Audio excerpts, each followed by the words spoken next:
कहने का मकसद ये है कि जो पूरे आधा पाकिस्तान कह रहे हैं डूबा पड़ा है और जो है वो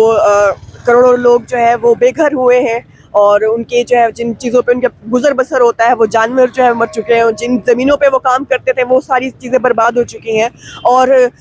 नस्लों की मेहनत से जो घर और जो चीज़ें बनाई गई थी वो सब जो है वो बर्बाद हो चुकी हैं। और वहाँ हमें वाज़ेह तौर पर नज़र आ रहा है कि किस तरह से उनका जो ताल्लुक़ है वो गरीब तबके से है, वो मज़दूर तबके से है, वो गरीब मेहनत का शहारी हमारे साथी हैं, जबकि उन्हीं इलाकों में मौजूद जो सरमायादार हैं, जो वडेरे हैं, वो सब अभी भी जो है ना वो अपनी कोठियों के अंदर, अपने महलात के अंदर बैठ के अयाशियाँ कर रहे हैं। तो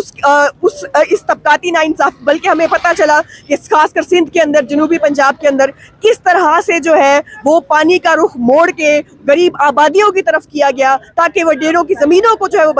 बचाया जा सके। तो हमने देखा कि ये कुदरती आफत थी, लेकिन इस कुदरती आफत को किस तरह से हुक्मरानों ने, जागीरदारों ने अपने हक में जो है अपने तहफ़्फ़ुज़ के लिए जो है वो इस्तेमाल किया। इन तमाम मामलात के हवाले से हमने आज के एहतजाजी मुज़ाहरे का इनेकाद किया। नहीं, हुकूमत से सबसे पहली बात तो ये कि आप सुन रहे होंगे खासकर पिछले एक हफ्ते से जो है वो अमेरिका ने इतने पैसे दे दिए हैं, यूएन ने इतने पैसे दे दिए हैं,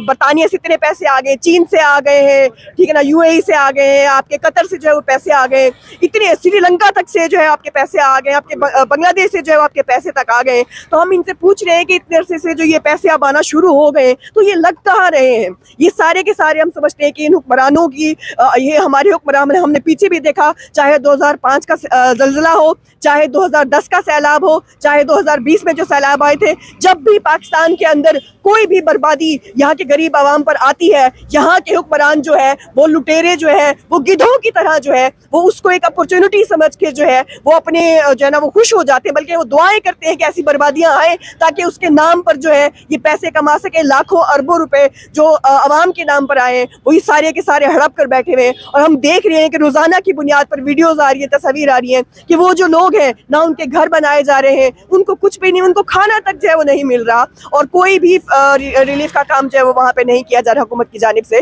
तो ये बुनियादी तौर पर पाकिस्तान की रियासत की एक सीधी सीधी नाकामी है, उनकी नाअहली है और उसकी सब वजह ये है कि उनकी कभी नीयत ही नहीं थी कि यहाँ के लोगों को जो है वो सहूलियात जो है वो मैसर की जा सके। इसीलिए हमने मजदूरों की तरफ से और नौजवानों की तरफ से, प्रोग्रेसिव यूथ अलायंस और रेड वर्कर्स फ्रंट की जानिब से आज इस एहतजाजी मुजाहरे का जो है वो इनेकाद किया है और हमने पूरा हफ्ता कैंप भी लगाए, रिलीफ और एहतजाजी कैंप लगाए, जहाँ पे हमने फंड और सामान इकट्ठा किया जो कि हम कल से उनकी तरसील शुरू करेंगे। लेकिन आज ये एहतजाज करने का मकसद ये था कि इन हुक्मरानों तक और ख़ासकर यहाँ के अवाम तक जो है वो हक़ाइक़ भी पहुँचाए जाए कि असल मामला जो है वो क्या चल रहे हैं। प्रोग्रेसिव यूथ अलायंस और रेड वर्कर्स फ्रंट जो कि मज़दूरों की तंजीम है और प्रोग्रेसिव यूथ अलायंस तलबा की मुल्कगीर तंजीम है जो कि तलबा के हुकूक़ के लिए जद्दोजहद करी है।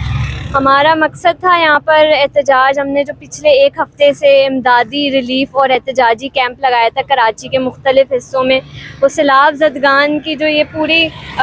मुल्क में जो एक आफत आई है, पाकिस्तान का जो 80% से 90% जो सैलाब से शदीद मुतासिर हुआ है, उस हवाले से हमने रियासती हुक्मरानों को जो है लड़थाड़ने के लिए जो है यहाँ पर एक एहतजाज मुनक्किद कराया था और ये बताने के लिए जो है एहतजाज मुनक्किद कराया था कि जो सैलाब ज़दगान है वो कोई नेचुरल डिज़ास्टर के तले जो है उन पे आफत नहीं आई है, बल्कि यहाँ पर हुक्मरानों ने कॉन्शियसली शऊरी तौर पे कत्ले आम जो है करने की जो है इजाज़त दी है सैलाब ज़दगान को। तो उसको उसके मकसद के लिए फ्रंट और प्रोग्रेसिव यूथ अलायंस की जानिब से यहाँ पे प्रेस क्लब पे मुजाहरा किया है। ना सिर्फ मुजाहरा पर हम मसलसल कई दिनों से ये एहतजाजी कैंप जो है वो लगा रहे हैं। एक जानिब हम देखते हैं कि यहाँ पे हमारी आवाम जो है वो मर रही है, जिसमें हज़ारों लोग जो वो मरे हैं सैलाब की वजह से और कई जो बच्चे हैं वो भूख से मर रहे हैं, जानवर जो है कई मरे हैं। और दूसरी जानिब हम देखते हैं जो हुक्मरान तबका है वो सिर्फ बिल बनाने के चक्कर में है, वो भारी तादाद